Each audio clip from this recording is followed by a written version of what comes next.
sommes toujours à Kazan, qu'est-ce que je raconte? Je suis fatigué là. Au sommet des BRICS. On rencontre énormément de monde.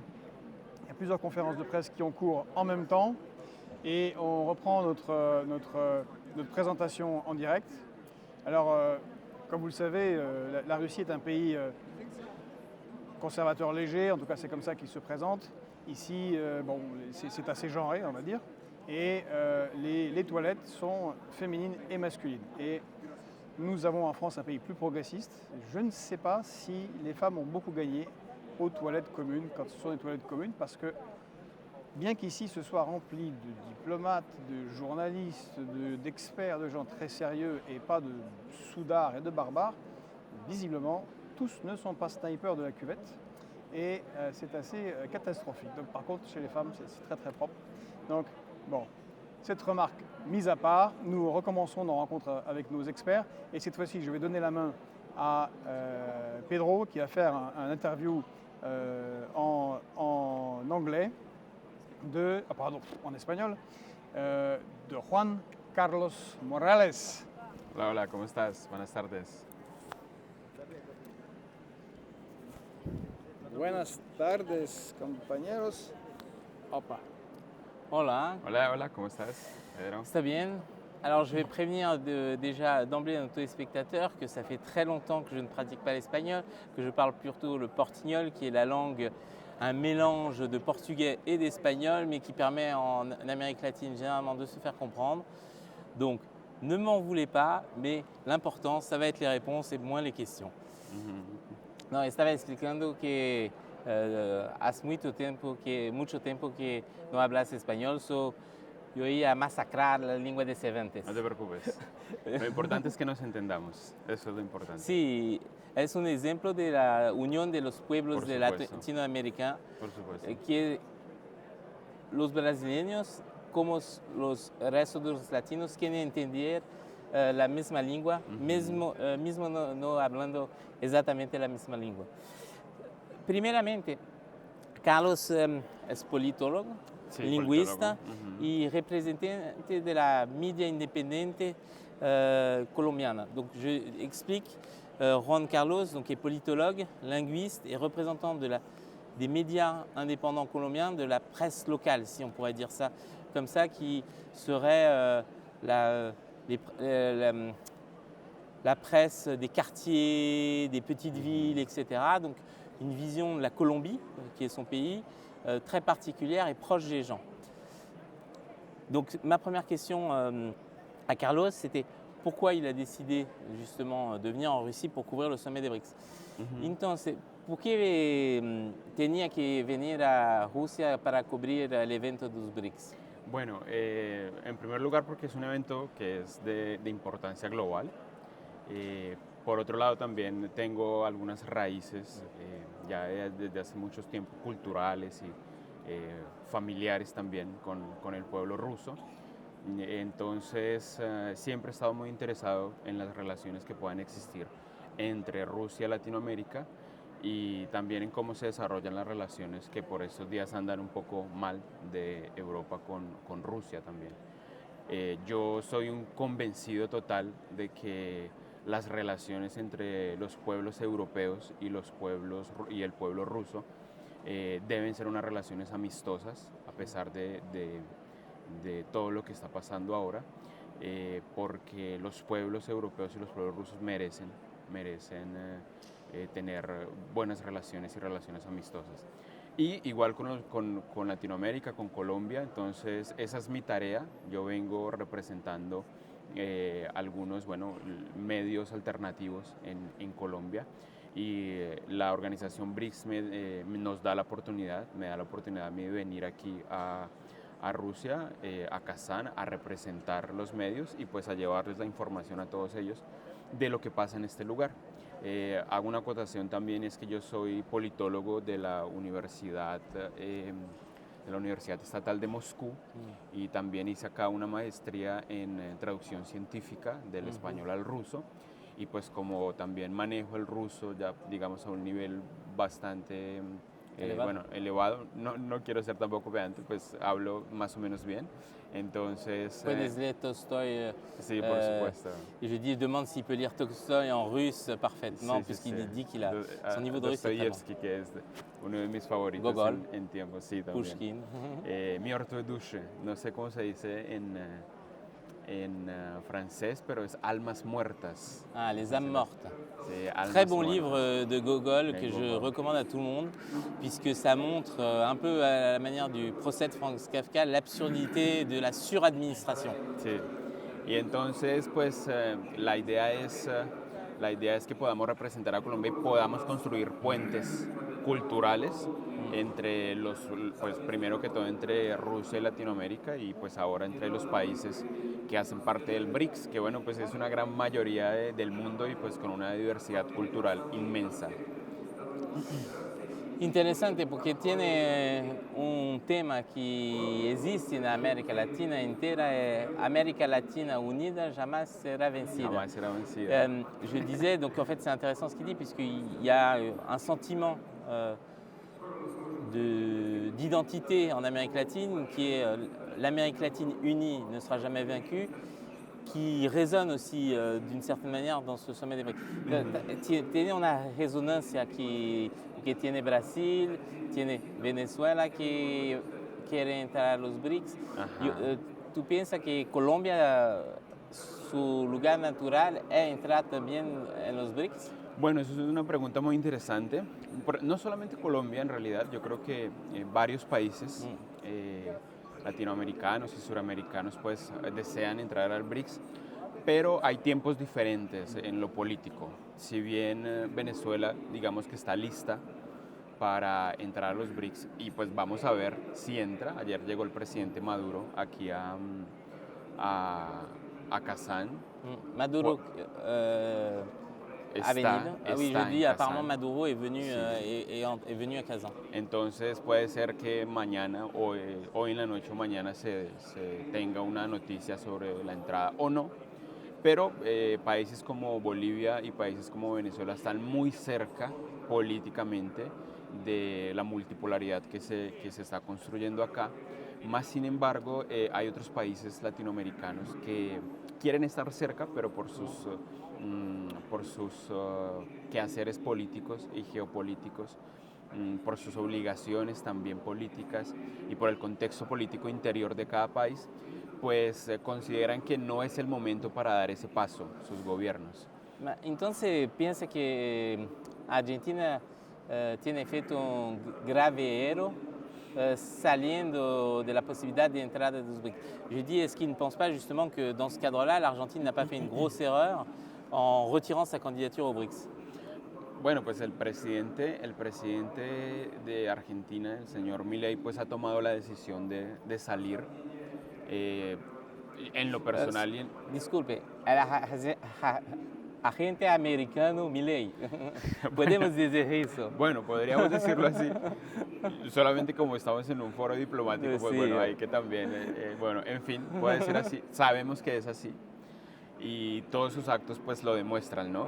Lo demuestran, por supuesto, porque... El oro que desapareció. Que ha desaparecido. J'ai fait une boutade sur le fait que, parce qu'il parlait du président Milei, que j'ai dit l'agent américain Milei, puisque bon, on sait très bien à qui est son allégeance, et donc on a évoqué le fait que l'or avait disparu et était parti en Occident.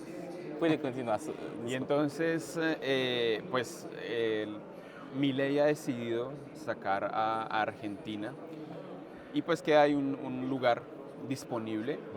Y pues por un lado lamentable que después de un proceso tan largo que ha hecho Argentina para ser parte de este proyecto, llegue un presidente y lo saque. Eso habla muy bien de la situación política en Latinoamérica, porque para entrar a un proyecto, a un foro como lo es el BRICS, se debe analizar ese tema como una política de Estado, más no como una política de gobierno, porque los gobiernos pasan, pero el Estado queda.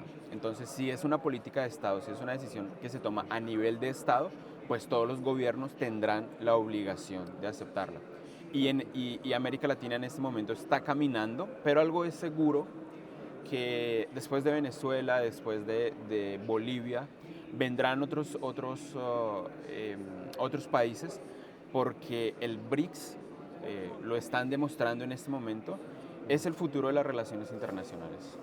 Mas como disse, si todos esos países entran, ¿no es la alianza bolivariana plus plus? Je disais, si, vu que si tous ces pays latino-américains rentreraient dans les BRICS, Cuba inclus, si ce ne serait pas justement l'alliance bolivarienne plus plus. Bueno, el sueño de Bolívar en la política latinoamericana está y estará por siempre las ideas de Bolívar plasmadas en todos sus textos, en la Carta de Jamaica, por ejemplo. Esas ideas persisten y están ahí y pues es como el norte que tenemos nosotros, bueno, no el norte, pero sí el objetivo que tenemos los latinoamericanos para crear nuestro propio espacio económico, diplomático, político. Y hay un problema muy grande porque ya tenemos, por ejemplo, la experiencia del ALBA, ¿sí? Que bueno, pues todos sabemos cómo fue la experiencia del ALBA. Más sin embargo, hay la posibilidad de que los pueblos latinoamericanos se unan y empiecen a alejarse de la obligación de estar bajo el yugo imperialista. Sí, mas, aunque eso suena como muy No, izquierdoso, ¿no? no, Pero es verdad, es verdad. Sí, la libération des peuples latino-américains, de toute façon, passera par une rupture fondamentale et probablement violente avec les États-Unis. Et donc, sans cette rupture, il n'y aura pas d'émancipation pour les peuples latino-américains, puisque le narcotrafic, la mafia, tous les problèmes en Amérique latine ont été créés de manière souvent artificielle par les Américains à cause de la doctrine Monroe, du plan Condor, etc.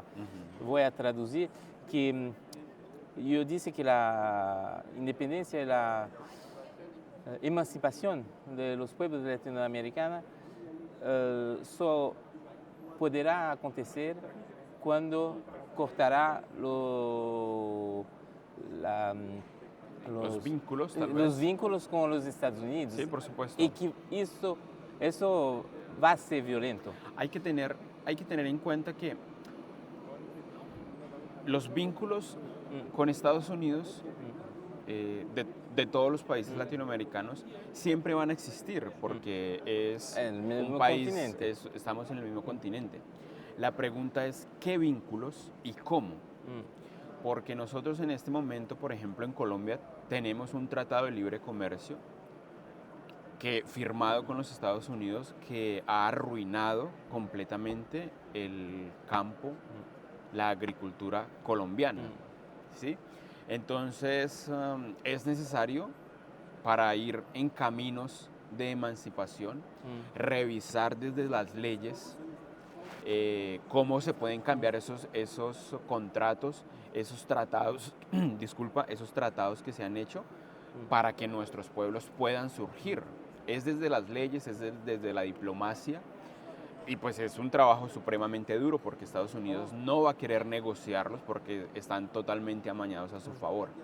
Entonces me hace recordar la relación de Estados Unidos y de los pueblos latinoamericanos. Me hace recordar una frase que decía un periodista colombiano, un periodista político, analista, filósofo colombiano que fue asesinado por la mafia y el paramilitarismo, que se llama Jaime Garzón, que le preguntó un día a un embajador americano en Colombia, en una entrevista, que si la relación de Estados Unidos y Colombia era como la relación de la gallina y el marrano, donde la gallina pone el huevo y el marrano el chicharrón. Sí. ¿Sí? Cuba con Batista era esa situación. Sí, total. Realmente.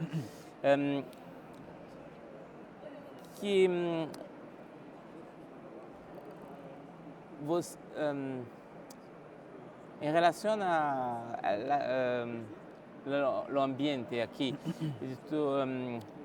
¿usted piensa que por causa de la sanción, del isolamento de Rusia,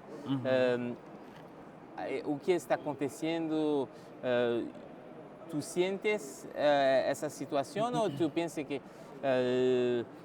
la Rusia consiguió salir del isolamento y que es el resto del mundo que se Isoló colocó, solamente. se isoló y no la Rusia que se isoló? Sí, sí, sí. Bueno, la estrategia de, de dejar a Rusia afuera de todas las relaciones internacionales, obligando a todos los países, a la mayoría de países, bueno, de los países europeos todos, a excepción de Serbia, Hungría a lo mejor, pero de resto todos, obligando a todos los países, por ejemplo, a algunos países del sector surasiático, etcétera, a cortar toda relación con Rusia, pues a Estados Unidos le ha salido mal, como le han salido mal muchas campañas de este tipo alrededor del mundo, y hace que nuevamente Estados Unidos tenga una derrota diplomática. Lo que nosotros estamos viendo acá de cómo el presidente Putin le da la bienvenida a los líderes de los países más poderosos, incluyendo a China, incluyendo al primer ministro de India, por ejemplo. Pues es una respuesta contundente a la estrategia que crearon para sacar a Rusia del ajedrez mundial, y además de eso pone en primer lugar a Rusia, ¿sí? Es casi que un enroque, y más allá de un enroque, pues un jaque que está a muy pronto. Ya están las jugadas cantadas y previstas para que sea un mate diplomático en primer lugar, y también, bueno, económico se ha venido dando. Entonces no hubo, si al principio se logró con las sanciones que se cuentan por miles, sanciones que a propósito también le hacen mucho daño a Europa, un pueblo subyugado desafortunadamente a los intereses del imperio, que también tiene que ir por sus caminos de emancipación. ¿Quién iba a creer que Europa, el continente al que todos veíamos como un continente ejemplar en temas de desarrollo político y en muchas cosas, en lo cultural siguen siendo un ejemplo, pero políticamente los presidentes y la clase política europea está absolutamente subyugada a lo que diga Estados Unidos, y casi que no hay una voz propia, y pues eso es súper peligroso.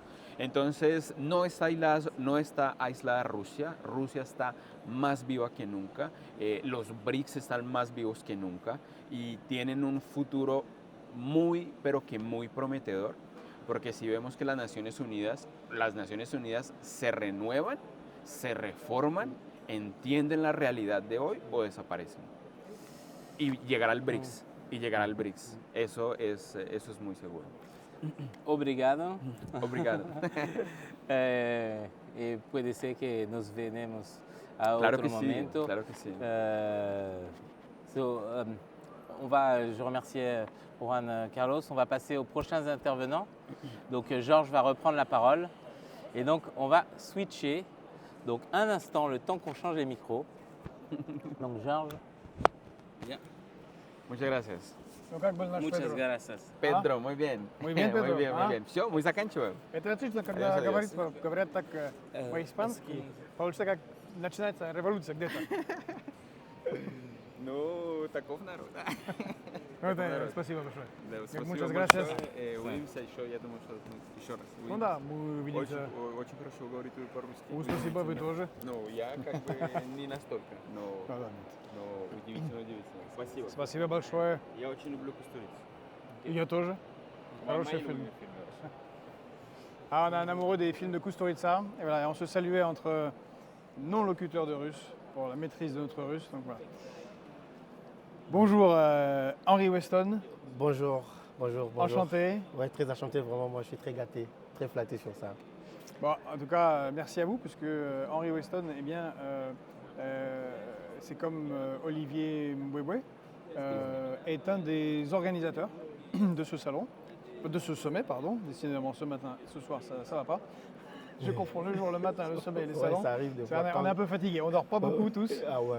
Il y a beaucoup de choses qui se passent en ce moment. D'ailleurs, là, on a de nouvelles arrivées de chefs d'État, peut-être que tout le monde n'est pas là. Les annonces se font un petit peu attendre. Mais nous, on continue à vous faire suivre tout ça en direct. Et donc, ce qui est intéressant avec les organisateurs, c'est que vous êtes un peu en coulisses et vous êtes occupé des délégations diplomatiques. Voilà, des délégations diplomatiques pratiquement francophones. Donc, Francophones. je me suis occupé de la Mauritanie qui est présente, aussi du Congo-Brazzaville, de la République du Congo-Brazzaville, de Denis Sassou Nguesso. Voilà. Hier, c'était un travail très efficace parce que c'était leur jour d'arrivée. Aujourd'hui, nous sommes un peu relax parce qu'ils sont là dans des réunions et dans les sommets déjà.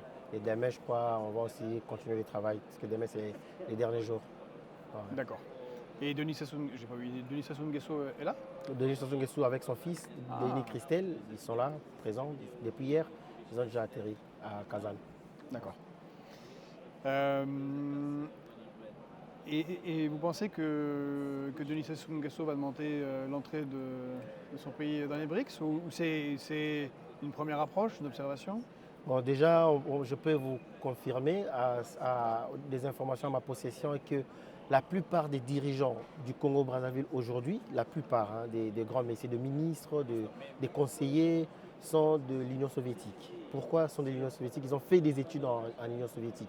Parce que hier, dans la délégation du Congo-Brazzaville, j'ai pratiquement vu et l'ambassadeur, le consul, le secrétaire du consul, ils parlaient tous russe, ils étaient tous de l'Union soviétique. C'était sûrement la célèbre université Patrice Lumumba. Patrice Lumumba et de M. Ngaou. Et M. Ngaou. Ouais. Alors j'ai beaucoup conversé avec surtout le général aussi, le corps diplomatique général militaire. Moi, ce que j'ai compris, le Congo-Brazzaville est en observation sérieuse. Donc si jamais le pourparlers, n'oublions pas, le Congo-Brazzaville est dans l'OPEP. Donc il y a beaucoup d'intérêt là-dessus. Il y a beaucoup de points avec le BRICS qui devront vraiment bien s'accommoder. Si c'est bon, moi je crois qu'ils pouvaient faire partir de l'année prochaine du candidature de BRICS. Ouais. Et qu'est-ce qu'il en est du Congo-Kinshasa? Bon, RDC, déjà, République bonjour à Congo. tous les Congolais de Kinshasa. Moi, je suis Henri Weston de Kimboala. Bonjour à tout le monde. Et je salue notre président de la République, son excellence Félix Tshisekedi. Bon, vous savez, moi, j'ai un conseil à donner, si le président peut m'écouter, tant que patriote du Congo RDC. Aujourd'hui, nous avons nos parrains, nos partenaires privilégiés, on peut dire la Belgique, la France, sont nos partenaires privilégiés en première position. Mais moi, je conseillerais au président Félix Tshisekedi de regarder un nouveau enfant qui naît aussi. Il y a le BRICS, c'est comme un nouveau enfant. Un enfant qui naît, il est encore un bébé. Moi, je pense que la moindre des choses, le président pourrait faire un effort probant de mettre un peu le pied comme un observateur, comme la Mauritanie, le Congo-Brazzaville. J'ai vu aussi les Sri Lanka, par exemple, la Malaisie. Il pouvait venir juste comme un observateur, demander un peu, regarder un peu comment se vont les choses. Moi, je pense que le monde d'aujourd'hui, le monde se dessine. Je crois que vous serez d'accord avec moi. Le monde futur se dessine. Ouais, le monde se dessine aujourd'hui. Il y a pratiquement, on voit des camps qui se voient, qui se battent un peu avec des concurrences. Et moi, j'aimerais que ça soit des bonnes concurrences. Le BRICS, c'était hier, ils étaient 5, aujourd'hui c'est 10. Pourquoi pas demain 13, 14, 15 et on va en voir aussi. Mais je martèle que nous avons des partenaires privilégiés, la Belgique, la France, qu'on ne pourrait pas aussi rejeter. Donc moi j'aimerais qu'on regarde un peu tous les deux côtés des choses, on va voir un peu comment les choses peuvent évoluer. Très bien. Et vous-même, vous vivez à Kazan, c'est ça? Moi je suis... Il y a une communauté africaine importante, j'ai l'impression, j'étais surpris. Ouais. À Kazan, je suis venu en 2014, il y a déjà 10 ans passés. Quand j'étais venu, pratiquement sur l'ensemble des Africains, je parle des Africains en général, on n'était pas plus de 120. Pas plus de 120. Déjà, la communauté congolaise, on était dans le 8. Et il y avait des Camerounais, Zambiens, il y avait beaucoup plus, la majorité, c'est des Nigériens. Mais aujourd'hui, je vous confirme, je confirme en français, à Kazan, dans la ville de Kazan, on peut compter au-delà des 800 Africains. La majorité sont des étudiants. Et la bonne chose aujourd'hui, à Kazan, il y a même des entrepreneurs africains. Il y a des PDG africains qui ont ouvert des boîtes, des magasins. On peut venir à Kazan aujourd'hui, aller manger la tchéké, qui n'existait pas, ça fait 5 ans passés. Donc Kazan, c'est une ville qui évolue. La raison même pour laquelle Vladimir Vladimirovitch Poutine a voulu que les sommets se passent à Kazan. Pourquoi? Simplement parce que quand on parle de Moscou, on parle de Saint-Pétersbourg. Aujourd'hui, on commence à parler de Kazan et Ekaterinbourg. C'est parmi les 3-4e villes de la Fédération de Russie. Ça monte en puissance. Dans cette salle, 5 ans passés, c'était la forêt. Aujourd'hui, en 2014, c'est tout un gigantesque, cette grande salle qu'on a construite. Là où moi j'ai vu, l'aéroport est tout neuf, l'aéroport est tout neuf. Ouais. Moi, là où j'ai vu, en 2020, juste dans le Covid, quand il y avait Covid, c'était vraiment la forêt. Ça poussait comme des champignons. Donc la Russie avance. Et je profite aussi de cette occasion, c'est ce que j'avais dit à votre collègue Alexandre. Aujourd'hui, moi j'aimerais que comme nous les Européens, vous les Européens, la Russie, la France, vous êtes des Européens. Moi j'aimerais que vous regardiez sur le bon côté des choses. Les Américains sont un peu très loin, mais vous êtes très proches. Je suis à Moscou, je prends un avion, des heures du temps je suis à Berlin. Mais si je prends un avion à Moscou pour aller à Texas, c'est beaucoup d'heures de vol. Moi, j'aimerais donner un conseil au président Macron, s'il veut écouter cette interview, de regarder les bons côtés des choses, de ne pas laisser partir la Russie. Simplement pourquoi? Parce que la Russie fait partie de l'Europe et nous sommes beaucoup plus proches. Vous êtes beaucoup plus proches. Si vous laissez la Russie comme ça, la Russie sera à la même. Merci déjà des Chines, la merci des Indes. Pendant que vous êtes de blancs, vous êtes des Européens, vous avez beaucoup de cultures qui sont en beaucoup de coïncidences. Et c'est que même je dis à Alexandre, ne laissez pas quelqu'un qui vit très loin venir vous diviser et après vous vous retrouvez avec rien. Parce que dans la vérité, l'Europe devait être un continent très puissant. L'Europe devait être un continent très puissant. Simplement pourquoi? Parce qu'il y a la Russie, il y a la France, il y a l'Angleterre, il y a l'Allemagne. Mais pourquoi les Américains, ils sont très loin? C'est un peu le projet de Gaulle, de l'Europe de Brest à Vladivostok. Mais voilà, moi je ne comprends pas pourquoi Emmanuel Macron, il commence un peu à... Moi je sais pas, je vois comme s'il commence un peu à sortir du rail, sortir un peu des idéologies. Pour le moment, il donne des conseils à Félix Tshisekedi. Ah bon, aussi, bon, je suis désolé pour... je pourrais dire ça, Emmanuel Macron, c'est pas, on peut faire ça, humiliation ou bien avec le président Tshisekedi, on devait bien savoir qu'est-ce qui se passe réellement. Mais moi, un conseil à Emmanuel Macron, la Russie, la France... Quand je vous regarde avec votre tête, vous avez une tête de Sacha, vous avez une tête de Igor, vous avez une tête de Artyom, une tête des Russes. Vous allez à Saint-Pétersbourg, vous vous promenez, on vous croit vraiment un Russe. Non, moi je triche un peu, mais bon. Ben voilà. Et aujourd'hui, la France laisse la Russie comme ça, et la Russie part dans le mail de l'Inde, de la Chine, moi vraiment ça... Tant que Congolais, avec des parents, avec des papas, des oncles français, je trouve ça un peu pas bien, vu que nous sommes dans un continent européen. Et si vous vous collez avec la Russie, moi je crois que l'Europe sera le continent le plus puissant. Parce que ceux qui viennent de loin, je peux citer directement les Américains, j'assume mes propos, hein, les Américains sont très loin, ils viennent aussi nous diviser. Ils divisent l'Europe. Et si vous regardez au plus profond, c'est beaucoup plus qui bénéficient de tout ce qui se passe. Et les Européens, on recule. Vous allez voir, le pain était à 1 euro. Aujourd'hui, le pain à 2, 3, 5. Le coût même de la vie, ça monte en France. Ça monte. En Belgique, ça monte. En Allemagne, ça monte. Pourquoi? Parce qu'il y a une guerre qui est imposée. On peut dire ça une guerre. Je le confirme, c'est une guerre maintenant. C'est maintenant une guerre. Et la guerre, pourquoi? C'est juste pour diviser les Européens. Et moi, personnellement, je suis très contre ça parce que je vis dans un... Ça fait 10 ans que je n'ai pas été en Afrique. Je me considère aujourd'hui comme un Européen parce que ma famille est en Europe, c'est ici. Si aujourd'hui on largue une bombe, c'est moi qui pars en premier. Mais Texas, Californie, c'est très loin. Moi, j'aimerais que Macron puisse un peu y penser. On va voir s'il va écouter le conseil. Ouais. En tout cas, Henri, merci pour tout ça. C'est très intéressant. J'espère que vos beaux mots aboutiront, qu'on aura la paix sur le continent et qu'on pourra commercer, s'affronter pacifiquement entre pays et peut-être construire une grande Europe. Bon, on verra bien. Moi, je vous félicite beaucoup pour votre grand travail. Vous avez pris les risques, un grand risque de venir en Russie. Parce que beaucoup de gens... Oui, c'est intéressant de rencontrer des gens, justement. C'est l'idée. Rencontrer, discuter, partager et faire partager à ceux qui nous écoutent. En tout cas, félicitations pour votre grand travail et que Dieu vous accorde la bonne santé. Merci, vous aussi. Merci. Et je vais vous prendre le micro et on va le transmettre à notre ami qui nous vient d'Inde. Merci. Hello, mister.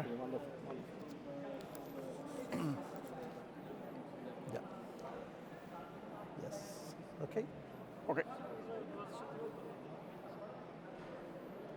Eh bien, on continue. Notre couverture en direct du sommet des BRICS. Yes. Et nous avons l'honneur de recevoir le docteur Hari Krishna Maram. Yes. So, Dr. Hari Krishna Maram, thank you very much Thank for you. joining us. So we'll do it not in French. We're going to do it in my English. pleasure. It's my pleasure to join and share my experiences. Yeah, because you came with the Prime Minister of India, Exactly. Mr. Narendra Modi, Modi, yes. which is something. So, what are your first impression here in Kazan? Yeah, the best thing is, unlike the earlier BRICS, this time BRICS is becoming much bigger. And the kind of discussions, also the kind of the diplomatic relations building with some of the biggest nations are going to be stronger. For example, today our Honorable Prime Minister met with the Chinese Premier. So these two nations, India and China, contribute almost 3 billion population of this world. Yes, so 1/3 of the population. 45% of the all mankind. Yes. So if these two countries come together, then today, if you look at some of the nations like China, India, we are spending a large amount of money for the defense. Our budget, almost 30% of the money goes buying and protecting the country. If this money can be utilized in a right way of feeding the people, we can feed millions of people and create more possibilities of health, employment, opportunities, education. So on these sectors, so if it's we about can able to economic growth. economic growth, that will help country to become more stronger than protecting the country using the military. Yeah. So this money is directly going to some of the largest nations like US, Europe, Germany, all these countries. We are buying the weapons. So we are making them too stronger than ourselves becoming stronger. Having a bilateral discussions, having a better understanding. So that's how we can build a better nation, better world. So that's how we can become much stronger as a country. And regarding what you said, there was a big blow just before the Kazan summit, because to be frank, we are a little bit waiting that they came with something because there's huge discussion ongoing. Yeah. But the big news came the day before this Kazan summit. Yes. With the meeting with President Xi Jinping and Prime Minister Narendra Modi. Correct. And they your diplomats find a way to end this 4-year conflict in Himalaya and the resolution of the border issue between China and India. And it's certainly what you said. It will be less money for weapons, more money for economic growth. Yes. And you look happy with this new news. Yeah, I think the discussion went on very positive note because these two leaders understand the real issues, because these two leaders are serving from long time, both the nations, whether it is India and China. They are not first-time prime ministers. My honorable prime minister is the third time. So he already completed 10 years and entered into the 11th year. The same way the Chinese premier is also quite experienced and very knowledgeable person. So if these two countries can able to understand this, then definitely they become leaders in this world. Yeah. Today, India is the 5th largest economy in the world, and China is the 2nd largest economy in the world. So why we should make US stronger with a $22 billion, with a very small population, and entire the economy contribution of US comes from India and China. Yeah. Because large number of people are working, large number of students are going there, studying, and half of the information technology population in US are from India and China. And the very interesting thing, that's my feeling as a European, as a French man, is that many countries that are here, they're speaking about two things, especially former countries that were under European colonialism. Yeah. It's respect Yeah. and sovereignty. Yes. And when you're in France, we have the feeling that they do not really understand the rise, the economic rise, technological rise of India. Sorry. And this year, India realized something extraordinary. We're all surprised because the Russians didn't manage to put their lunar vessel behind the moon. It crashed. Well, Yes. I hope for them that they will manage to do it, but Yes. you did it. Yeah. Plus, you sent a vessel to the sun. Yes. And the funny thing is that many people in Europe, they like waking up. Oh, these Indian dudes, they know how to do that. Yeah. And that too, as you rightly told, 1/10 of the cost what NASA is spending to send satellites to the space. Yeah. So we spent only 1/10 of that money and So, built very effective. effective systems. Yeah. So that is the human resources and knowledge power India got. So today, if you look at the top 500 companies of this world and top 10 companies of the world, Microsoft, Google, all these companies' heads are none other than Indians. Why? Because their knowledge is highly appreciated. Today, if you talk about some of the best universities of the world like Harvard, Stanford, Wharton, MIT, half of the professors are Indian professors. Yeah. So these people went to US long time, not now, almost 3 decades Yeah. back, and they built a strong foundation to the US economy, not to the Indian economy.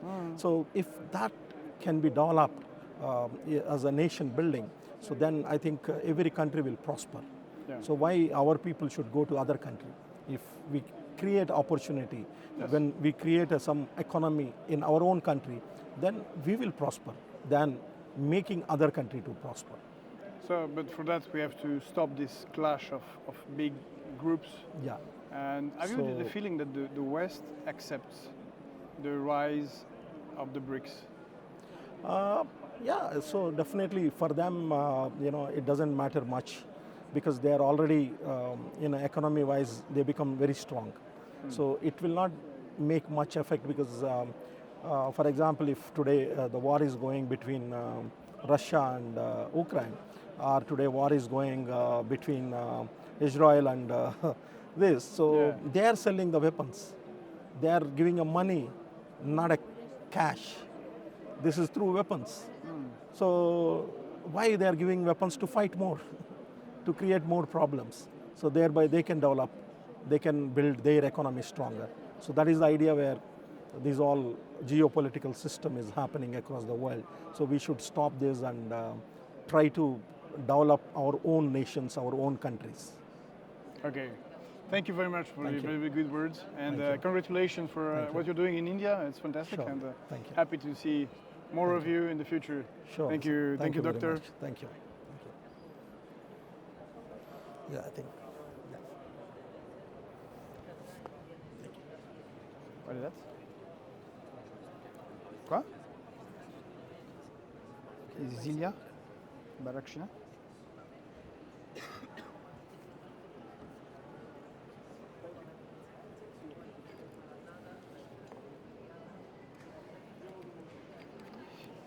Bon, on a eu un moment très intéressant avec cet expert qui accompagnait le Premier ministre indien, et une perspective indienne qu'on connaît assez peu en France également. C'est ça qui est intéressant. Je ne sais pas, j'ai l'impression que les retours que vous nous faites sont bons, que vous aimez ce que nous faisons. Alors n'oubliez pas de liker, de partager, de vous abonner pour ceux qui ne sont pas abonnés, de faire connaître. Mais une des raisons pour lesquelles nous sommes ici, c'est pour faire connaître qu'il y a une rencontre des cultures et qu'on ait moins de conflits. Et à cette occasion, nous recevons Zilia Barakshina. Correct? Yes. Yes. Zilia Barakshina.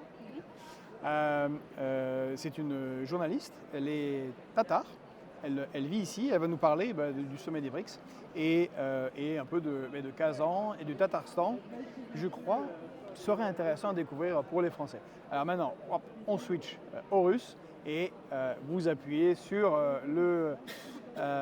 les sous-titres pour pouvoir suivre ce qu'on a dit. Ну, извините, Я только что все чуть-чуть быстренько рассказал по-французски, что они нажимали на кнопочку, чтобы были субтитры.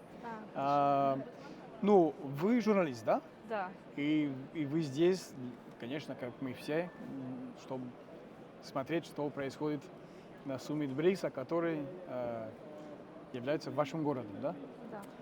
Ну, верно. какие ваши впечатления по поводу этого саммита БРИКС пока? Я очень счастлива оказаться здесь, потому что международные мероприятия в Казани не так часто проходят, но именно здесь и сейчас у нас БРИКС, саммит, и собралось очень много людей, журналистов, также приезжих гостей и лидеров стран БРИКС. Поэтому я очень рада оказаться здесь и также работать в качестве журналиста, снимать репортажи, видео, фото. Вот.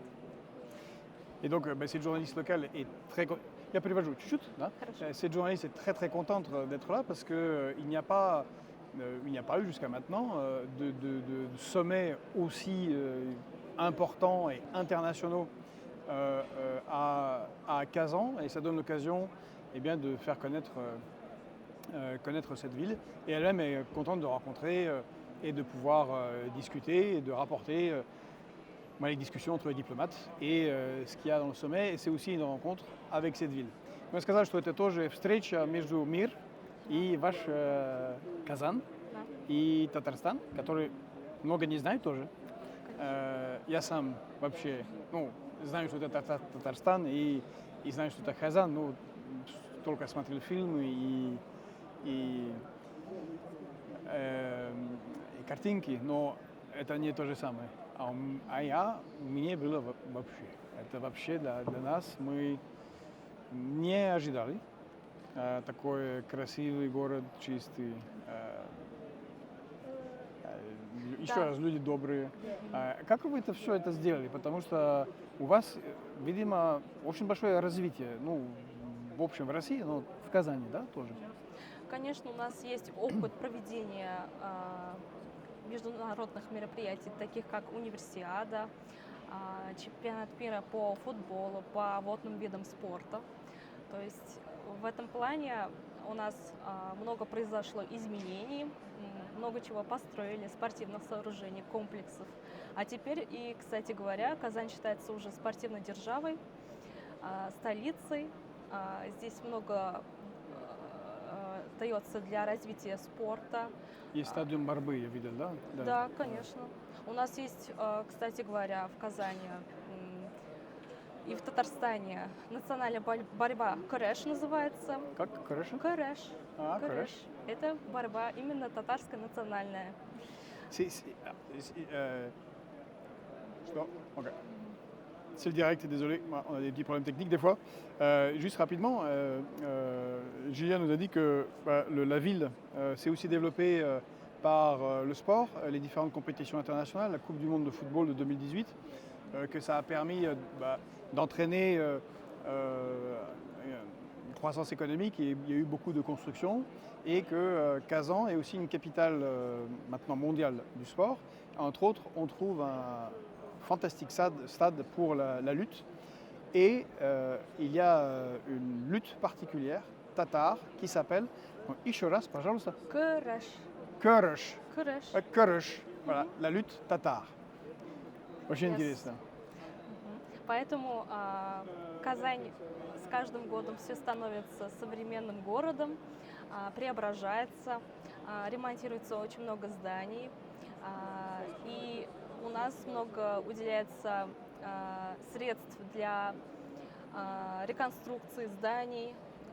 У нас очень много исторических ценных зданий, поэтому это все интересно. Это все связано потому что богатым культурным наследием нашего народа, наших жителей. Поэтому всем советую посетить Казань. Это уникальный город в России, где сочетаются и разные национальности. У нас живут русские, татары и много национальностей, также разных вероисповеданий. Вот. Alors notre invité nous dit que ce qui est intéressant à Kazan, c'est le développement de Kazan et que chaque année la ville change. Ça peut sembler étrange quand on est en France d'entendre cela, mais bon, les sanctions, comme vous le savez, n'ont pas tellement eu d'effet grave sur l'économie russe. Même, on a beaucoup discuté avec des économistes, avec Jacques Sapir, qui nous a fait beaucoup de topos extrêmement intéressants là-dessus. Et on le voit justement dans ces villes dites de province. Moscou, bien sûr, est visiblement très riche, très belle, mais aussi ces villes, et chaque année, ça s'améliore, c'est ce qu'elle nous dit. Par ailleurs, Kazan est une ville très, très multiculturelle au sens positif du terme, puisqu'il y a des Tatars, des Russes, des gens de d'autres républiques, comme on l'a vu tout à l'heure, beaucoup d'Africains, tout en plus d'Africains qui vivent là. Et elle propose à chacun de venir découvrir cette culture et que le développement de Kazan vient aussi également de la très très riche culture tatare. Так что я только закончу, чем вы говорили по поводу культуры, татарской культуры. Да. Что можете еще сказать про Татарстан, про татары, которые, к сожалению, мало знают во Франции? Так что Конечно, хотелось бы очень много рассказать. Но в целом Татарстан – это регион с многовековой историей. Назвать как Золотая Орда, Великая Булгария, Казанское ханство – это много о чем говорит. Это наша история, история татар прежде всего, и сейчас уже России. И у нас, как я говорила, проживают и татары, и русские, и мы гордимся своим происхождением, своей культурой. Например, я пою в татарском народном хоре в Казанском федеральном университете, и мы стараемся популяризировать татарскую культуру, татарские песни, а также стараемся петь на также французском, на итальянском, на русском, латинском языках. Поэтому это для нас все интересно, мы стараемся развиваться, но не забывать свои традиции, ценности нашего народа. Она может петь. да, Исполняет татарскую почему песню. наконец? Да, давайте так сделаем. Donc я перевожу, c'est быстренько тоже. Notre invité nous dit qu'il y a beaucoup de choses à dire évidemment sur l'histoire qui est quasi millénaire du Tatarstan, en tout cas sur des siècles et des siècles. On pourrait parler de la Horde d'Or, de la Grande Bulgarie, du Khanat et des longues guerres qu'il y a eu avec la Russie. Ben maintenant, c'est dans la Russie. Et donc c'est une culture qui a des racines très anciennes. D'ailleurs, on le voit très clairement quand on se promène dans Kazan. Ce qui est intéressant, c'est que ces traditions sont maintenues. C'est-à-dire que ce n'est pas fondu dans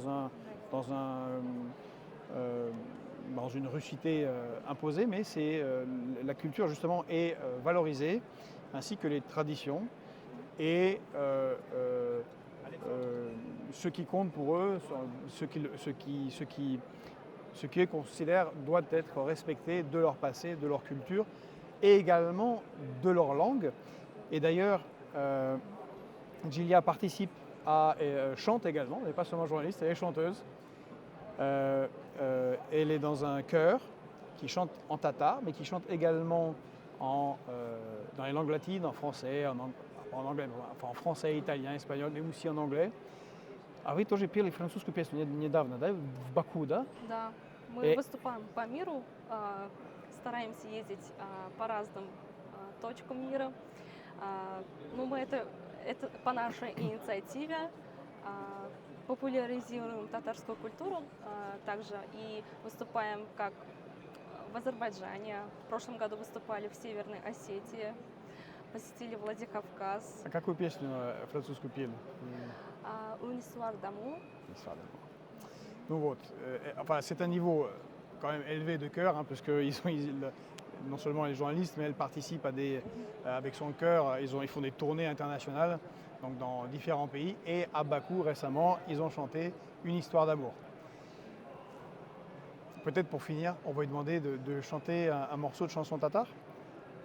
если возможно, могли бы вы нам петь чуть-чуть по-татарски для Конечно. наших французов, чтобы были как у вас хороший, красивый голос и кусочек С вашей удовольствием. культуры. Так, пожалуйста. Я хочу спеть неофициальный гимн татар на слова нашего народного поэта Габдуллы Тукая. Donc ce sera Туван l'hymne non officiel tatar de leur très fameux poète Ishoras Габдулла Abdullah. Тукай. Abdullah Toukay. On va regarder Abdullah Toukay Туган тель, родной язык. dans sa langue natale. Ok. И туган тель, и матур тель, эткәмән кемнең теле. Дөньяда күп нәрсә белдем, син туган тел аркылы. Дөньяда күп нәрсә белдем, син туган тел аркылы. Спасибо. Мерси. Молодец, молодец. Спасибо. Ну, спасибо большое за все это, что вы все рассказали. И мы будем продолжать с нашими другими гостями. Спасибо еще. Вам Было спасибо. прекрасно и прекрасно Очень поете. рада. И, наверное, когда все вместе, это Конечно, очень Отлично. красиво звучит. будем Спасибо. слушать. Спасибо большое. Спасибо. До свидания. Bon, ben voilà, alors ce qui est très intéressant, c'est qu'ici au Tatarstan, ils conservent très vive leur langue nationale, leur culture, donc qui est enseignée, pratiquée. Donc on voit beaucoup écrit évidemment en russe et en tatar au Tatarstan. Yes. Okay. Et maintenant, on va recevoir Yunus Soner. Soner? Oui. Oui. Oui. Et we have to switch in English, I guess, yeah? Yes. Yeah, And I okay. hope you don't want me to sing. Yeah, you have to? I do. It's a Okay. special... Okay. Obudi yor, obudi yor, obudi hobudi hobudi yor, obudi yor, obudi yor, obudi hobudi hobudi yor. Gece çıktım mayaza, sarıldım bir beyaza. Gece çıktım mayaza, sarıldım bir beyaza. Öyle bir yar isterem hem ukuya hem yaza. Öyle bir yar isterem hem ukuya hem yaza. Bravo! It's not my It's great. That's fantastic. No, we are making the show here, yeah, because the BRICS summit is ongoing. You're also covering it, and we are waiting, and not much is coming from this. We had this first blow. That was the resolution of the conflict between China and India the day before, so it was something. But since president's delegation coming, we see plane coming, we have very interesting cultural moments. You say the BRICS summit was better before the politicians arrived. Is that your observation? Maybe, I don't know. We'll see. But we are, if I understand, we talked earlier, you are wasted a little bit more. So it's interesting to have your thoughts about this. Well, actually, we have now the resolution, the final declaration of the BRICS. It has been published. I have been taking a look on it. And there is much talk about a world in transition. This is true. And it is also true for BRICS. And transition means that the old and the new coexist to a certain degree by side. And this is something you can observe very well in that document. How, for instance, in the same way that on the one side it condemns sanctions and demands a reform of the international financial system, on the other side it places emphasis on that the World Trade Organization is the place to do this, that the IMF needs to be reformed, not abolished, but reformed. It applauds the representation of a sub-Saharan country in the IMF executive board, where you would say this is a little bit, there is a contradiction here. The same goes also for current global conflicts, like for instance in Palestine, it speaks of both sides. Both sides need to release hostages, both sides need to refrain from escalation. This is equalizing both sides. There is no both sides. There should be no both sides, as one side is a state that has been planted there by US imperialism, basically, while the other one, the other side is the side that lost its territory and has since been struggling for international acknowledgement. So taking these two as both sides is a little bit, you see that they demand, as I mentioned, demand a reform in the economic system, but they still believe in the institutions. It goes so far as that they acknowledge and welcome the G20 meeting that will take place in Brazil in November 24 as a meeting point between developed and less developed countries. So this text is full of contradictions.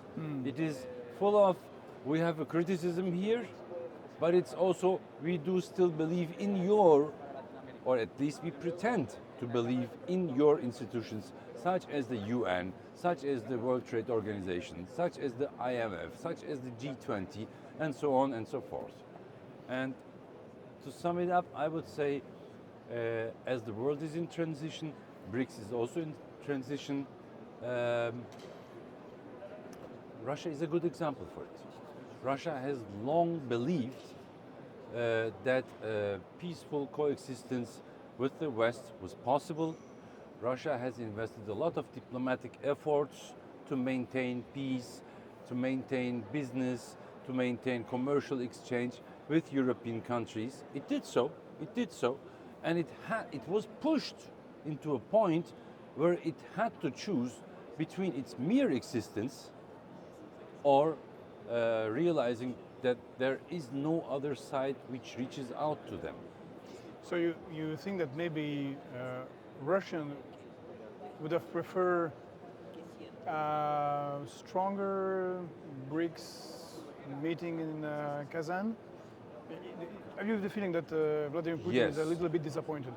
Well, I don't know whether he's Yeah, disappointed. I'm not so close friend Yeah, of we are him. not, of course. But given the speeches, one can clearly say, when you compare the speeches that the presidents have held today, you can clearly state that Russia is the country that is really on the front line of a conflict here. Russia, as well as Iran, these are like the countries that have a huge, profound conflict with the West, which they did not choose, by the way. They did not choose it. This conflict was imposed upon them. The West, as we all know, decided to expand. NATO decided to expand. Russia tried to work out diplomatically, reached out hands, didn't work out. So it's imposed on them, but they are there. And they acknowledge this situation, and they are, I think, the ones that are the keenest on creating an alternative order, an alternative system, for instance, in terms of finance. Meanwhile, other countries are not there yet. Let's name it. China, for instance.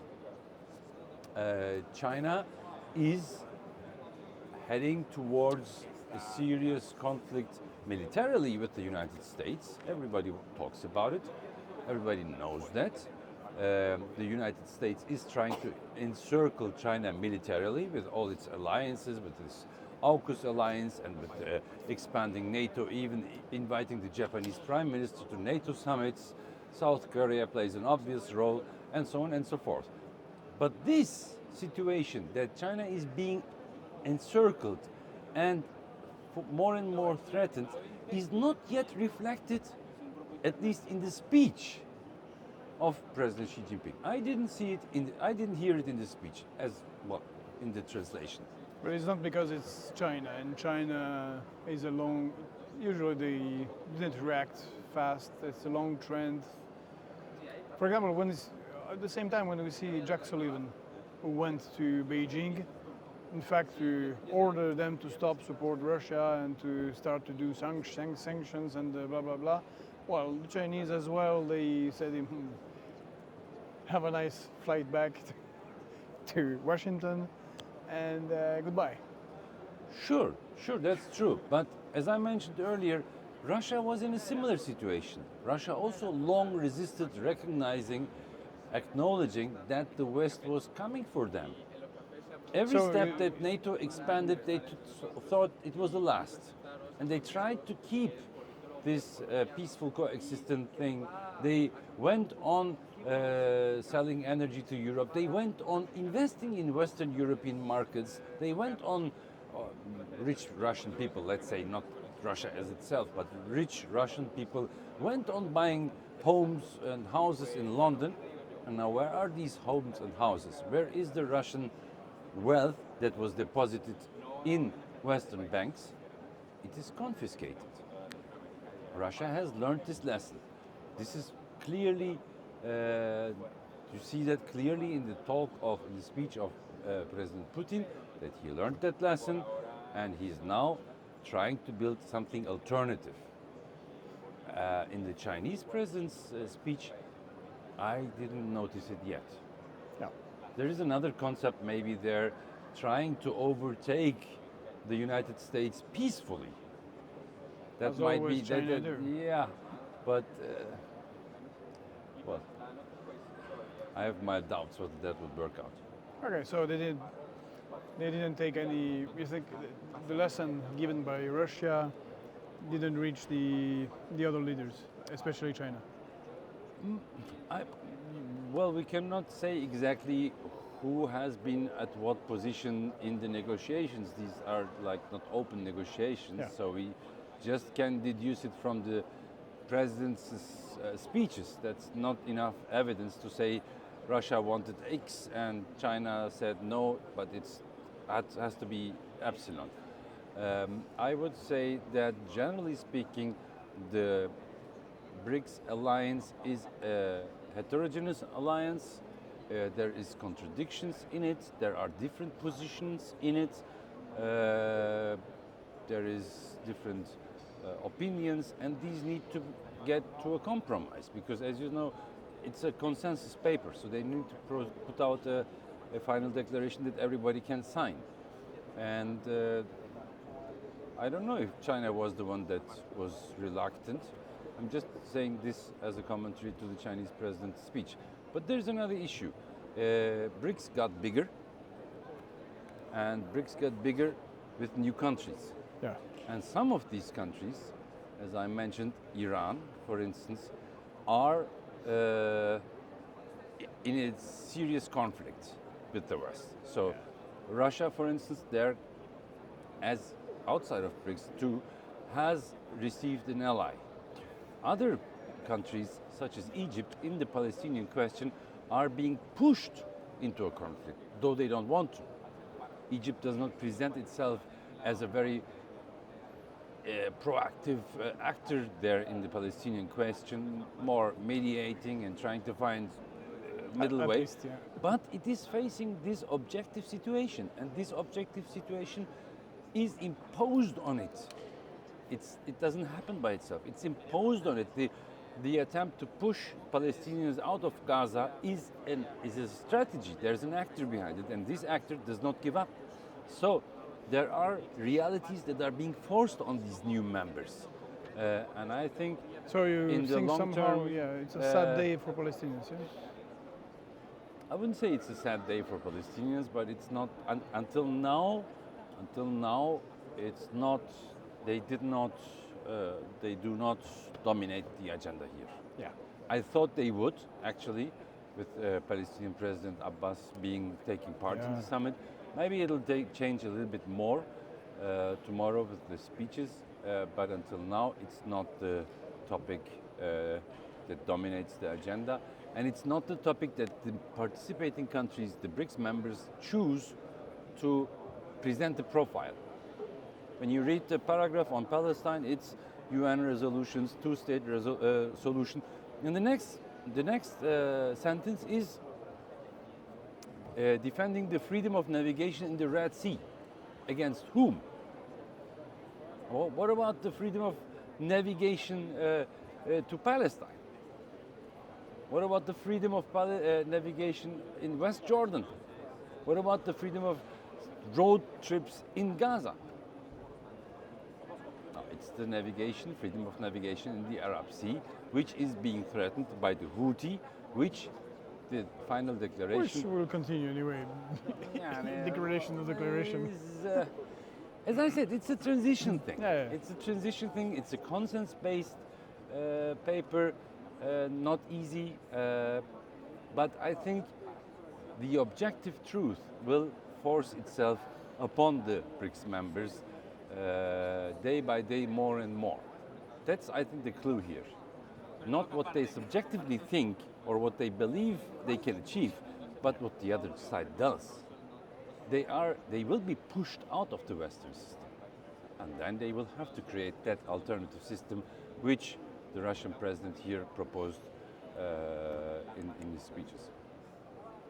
Well, thank you very much for your thoughts. It's very interesting to have your view on this, and which is not critical, but it's it's somehow It is critical. critical, it is And it's critical. interesting to have the No, that's critical critical. way of seeing what's happening here. Thank you very much for that, You're welcome. and see you later. Yeah? Thank you. Thank you. Thank you, Yunus. I will get you back this because it's worth a lot of money. Yeah, sure. I know. They Oh, take it away. I shut it down. You can cut out the singing part if you want. No, it was great. It was nice. Congratulations. Bye bye. Bon, eh bien, là, on va prendre une pause sur le direct et regarder la résolution finale et venir en parler avec vous après sur une vidéo plus courte. Merci à ceux qui nous suivent. Merci encore à ceux qui nous ont aidés à financer ce voyage en suivant le lien vers le pot commun. Sans vous, tout ça n'aurait pas été possible. Cette couverture n'est pas possible. Il faut beaucoup de moyens techniques.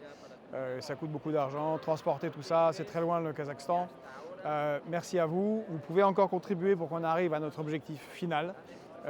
Donc sur le pot commun, comme toujours, un petit cadeau pour ceux qui auront fait une contribution de 50 €. Et pour ceux qui auront fait une contribution de 100 €, eh bien, on aura une réunion privée qui sera vraiment, vraiment intéressante car on a beaucoup d'informations qu'on ne peut pas diffuser et on fera quelque chose de fermé une fois qu'on sera revenu en France. C'est assez incroyable ce qui se passe ici. Là, on sort de la conférence, c'est la fin de la conférence de presse sur la résolution finale. On revient vers vous dans quelques instants. Merci encore et restez en ligne. Et n'oubliez pas de vous abonner. Au revoir.